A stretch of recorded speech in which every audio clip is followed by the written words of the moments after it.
സാജൻ കുറച്ച് മനസാക്ഷിയുള്ള കൂട്ടത്തിലാണെന്ന് തോന്നുന്നു അല്ലേ?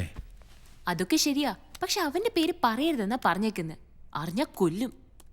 അങ്ങനെ ചാടിക്കേറി സഹായിച്ചാ അത് വേറെ അർത്ഥത്തിൽ എടുക്കുമെന്ന് അവന്റെ വിചാരം. അച്ഛാ, 25,000 രൂപ കമ്പനിന്ന് സാങ്ഷൻ ആയിട്ടുണ്ട്. 25,000 രൂപ ഞാനും കൊടുക്കാന്ന് കരുതി. അങ്ങനെയാവുമ്പോ 2 മാസത്തെ പലിശയാവുമല്ലോ. എന്ത് പറയുന്നു? ജികെയുടെ കാശ് പോയി. എന്റെ മോളുടെ മനസ്സ് എത്ര നല്ലതാണെന്ന് നോക്കി. എന്റെ മോളെ കുറിച്ച് എനിക്ക് അഭിമാനം തോന്നുന്നു. യു ആർ ഗ്രേറ്റഡാ. താങ്ക് യു അച്ഛാ. So sweet. അച്ഛാ, ഒരു 25,000 എന്റെ അക്കൗണ്ടിൽ ഇട്ടേക്കണേ. ഞാൻ എപ്പോഴേ വിചാരിച്ചതാ. ഏത് അക്കൗണ്ടിൽ ഇടുന്ന അച്ഛാ? എടേ, ആ ഇന്നോവ ഞാൻ ഒതുക്കി. 2007 മോഡല്, 1,00,000 കിലോമീറ്റർ ഓടി, 7.5 ലക്ഷം രൂപ. ഓക്കെ അല്ലേ? ഡേ, തന്ത ഒന്ന് ഇരിക്കാൻ പറയണേ ഓഫീസറെ. അച്ഛൻ എന്റെ മുമ്പിൽ ഇരിക്കണമെങ്കിൽ ഞാൻ പറയണോ? കാര്യങ്ങളൊക്കെ അച്ഛൻ നോക്കി നടത്തിയാൽ മതി. അലമ്പാക്കരുത്, അത്രേ ഉള്ളൂ. ഞാൻ അലമ്പാക്കൂല, പക്ഷെ ഇവിടെ ചില അലമ്പുകളുണ്ട്. ഡേ, ആ പെണ്ണില്ലേ ജാനകി, ഞാൻ രാവിലെ നോക്കുമ്പോ അവൾ നിന്റെ ഡോറിന്റെ വെളിയിൽ നിന്ന് തൊഴുന്നു, ഈ അമ്പലത്തിലൊക്കെ തൊഴുന്ന പോലെ. ഡേ, ആ കൊച്ചിന് എന്തെങ്കിലും കുഴപ്പമുണ്ടോ? ഡേ, എനിക്കറിയില്ല. ഒന്ന് ശ്രദ്ധിച്ചോണേ. നേരത്തെ പറഞ്ഞ അലമ്പ് അതുണ്ടാവാതെ. എന്താ?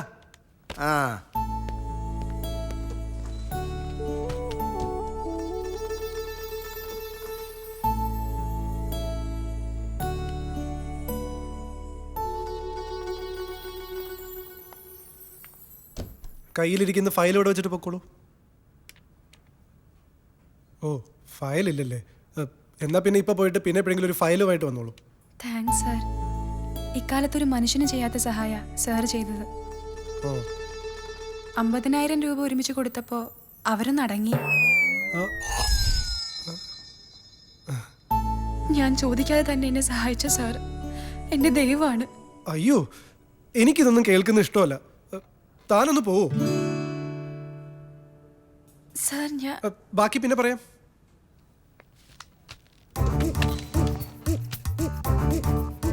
ഒന്ന് വരുമോ? എന്താ അത്യാവശ്യം? അവളില്ലേ, ആ പന്ന പാർവതി, അവള് പരിച്ച പണിയണ്ട. അവള് പറഞ്ഞിരിക്കുന്നു ജാനകിയുടെ അടുത്ത് ആ കാശ് കൊടുത്തത് ഞാനാന്ന്. നമ്മൾ അവളോട് പ്രത്യേകം പറഞ്ഞിരുന്നതല്ലേ? മാത്രോ? 25,000 അല്ലേ കൊടുക്കാൻ പറഞ്ഞത്? അവള് കയറി 50,000 കൊടുത്തിരിക്കുന്നു. 25,000 മാത്രമേ ഓഫീസിൽ നിന്ന് കൊടുത്തുള്ളൂ. അത് ഞാൻ ചോദിക്കടാ. ആ പെണ്ണിപ്പൊ വന്ന് ഞാൻ ദൈവമാണ് അതാണ് ഇതാണ് ഒരുമാതിരി പൈങ്കിളി ഡയലോഗ്. അവളെവിടെ? ആ പർവ്വതം കയ്യോടെ കിട്ടിയാലേ 2 പറയാൻ പറ്റൂ. അത് ഞാൻ പറഞ്ഞോളാം. നീ പറഞ്ഞ ഡോസ് കൂടി പോവും, പിന്നെ കരച്ചിലും പിടിച്ചിലാവും. കൂൾ ഡൗൺ മോനെ. നിന്നെ ജാനകി കയറി പ്രേമിക്കുന്ന പേടിച്ചിട്ടാണോ? പോടാ പോലെ, ഒരു സൈക്യാട്രിസ്റ്റ് വന്നിരിക്കുന്നു. ഡാടാ ഡാടാ.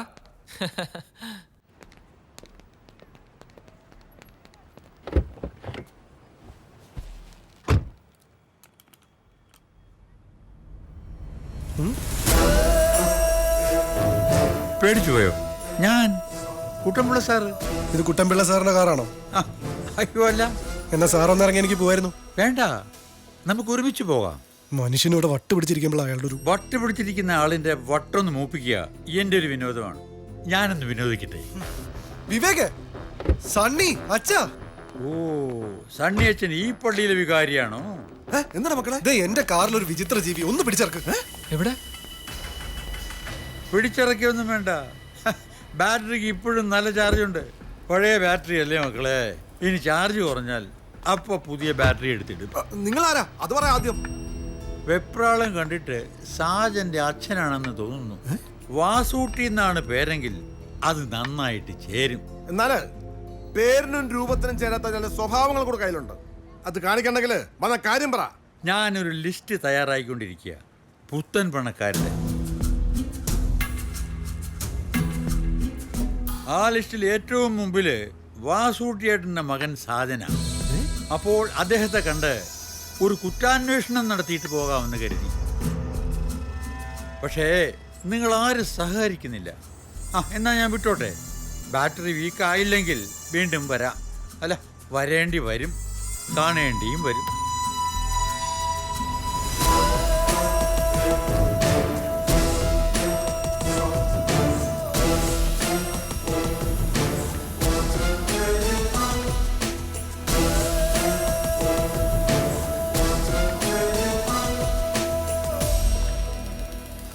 ഞാനും പലപ്പോഴും ചോദിക്കണമെന്ന് വിചാരിച്ചിട്ടുള്ളതാ. ഇവിടെ നടേ ഈ പണം വല്ല കള്ളനോട്ടടിയാൻ പറ്റാണ്.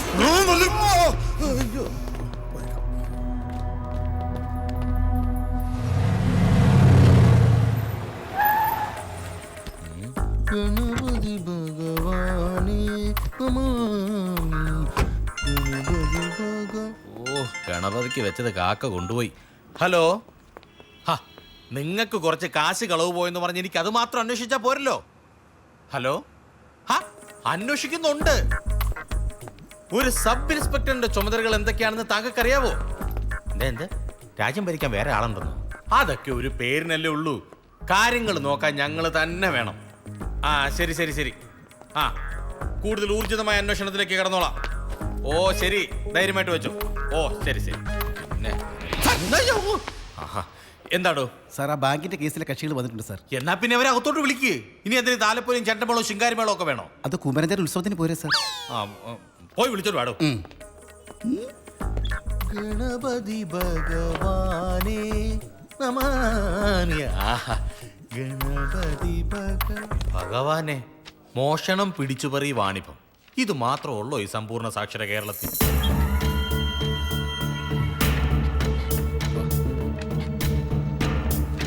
അയ്യോ, നമസ്കാരം സാറുമാരെ. നമസ്കാരം. 3 പേർക്ക് സുഖമല്ലേ? അതെ.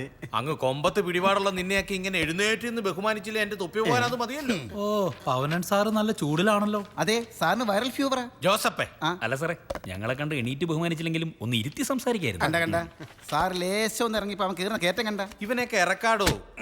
ഈ കേസൊന്ന് പഠിക്കട്ടെ, എന്നിട്ട് തീരുമാനിക്കും ഇവനെയൊക്കെ ഇരുത്തണോ അതോ കിടത്തി ഉരുട്ടണോന്ന്. മൂന്നാമത്തെ ഒരു ഐറ്റം കൂടെ വേണ്ടി വരും. അതെന്റെ വക യവന്. ബാങ്ക് ലോൺ അടച്ചിട്ട് 6 മാസമായി അല്ലടാ? അതെ സാർ, ലേശം ടൈറ്റ് ആയിരുന്നു. പെണ്ണുങ്ങളൊന്നും ഇപ്പൊ മാലം കമ്മലും ഇട്ടുകൊണ്ട് റോഡേ നടക്കുന്നില്ലടാ. ഉണ്ട് സാർ, ഒക്കെ മുക്ക.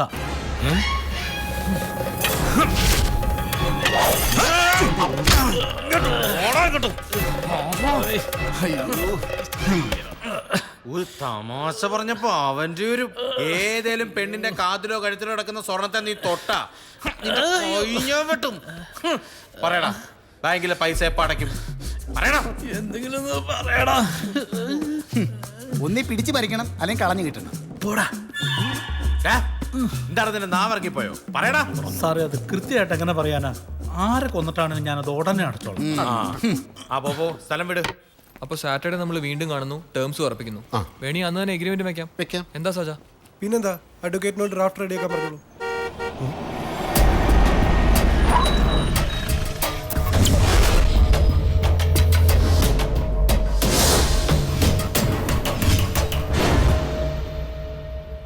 സഹജൻ എവിടെ? ഞാൻ കണ്ടില്ല. അത് സാരമില്ല, പറഞ്ഞാ മതി.